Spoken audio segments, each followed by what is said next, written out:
మరి ఇక్కడ ఫ్యాన్లు తిరుగుతున్నాయా, లైట్లు తిరుగుతున్నాయా? మీకు భోజనం పెడతాను. ఏమన్నా సమస్యలు ఏమన్నా మీకు ఇక్కడ ఇబ్బంది ఏముంది?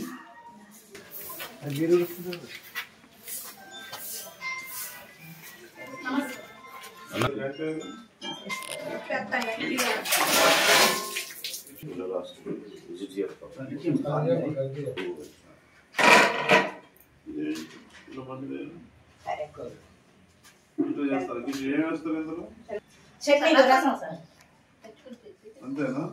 రసమే రసం అంటే రోజుకొక ఐటమ్స్ సార్, రోజుకొక ఐటమ్స్. అదే కిచెన్లోకి రసమేనా ఇచ్చేది?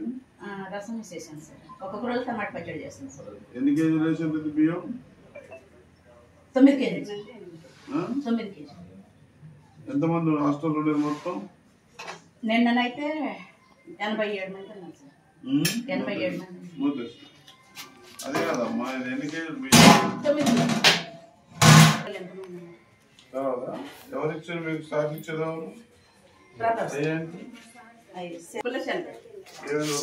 ఉడకబెట్టలేదు సార్, నానబెట్టి సాయంత్రం నానబెట్టాను. ఎన్ని కేజీలు? 2 కేజీలు సార్.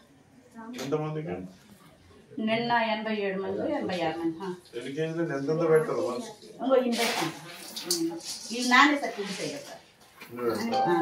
2 కేజీలు. 2 కేజీలు శనగలు, 9 కేజీలు అన్ని టిఫిన్. 9 కేజీలు రైస్ వేసారు. ఇది అదే ఇది చేస్తా సార్. అంత కలిపేసి తాళం లేదు, మిరపకాయలు ఏంపి తీసుకొని సార్.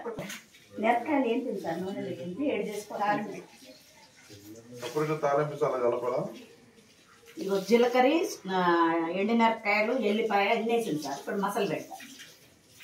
మొత్తం నీళ్ళనే సపరేట్ చేయవా? సపరేట్ చేయట్లేదు సార్. సపరేట్ చేసి అలా కలపాలి. అట్లా చేయట్లేదు సార్, ఇట్లా చేస్తాను.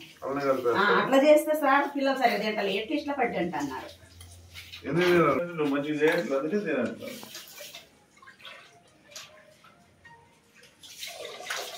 ఏంటి ఏం లేదు ఇందులో? ఏం కలిపినావు? ఉల్లిగడ్డ వేసాను సార్.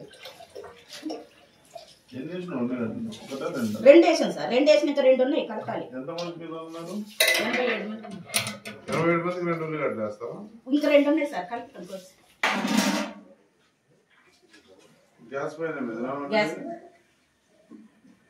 బియ్యం అవన్నీ కూడా మంచిగా చూస్తున్నావా? గాలించిపోతాను సార్. కడుగుతున్నావా? కడుగుతాను.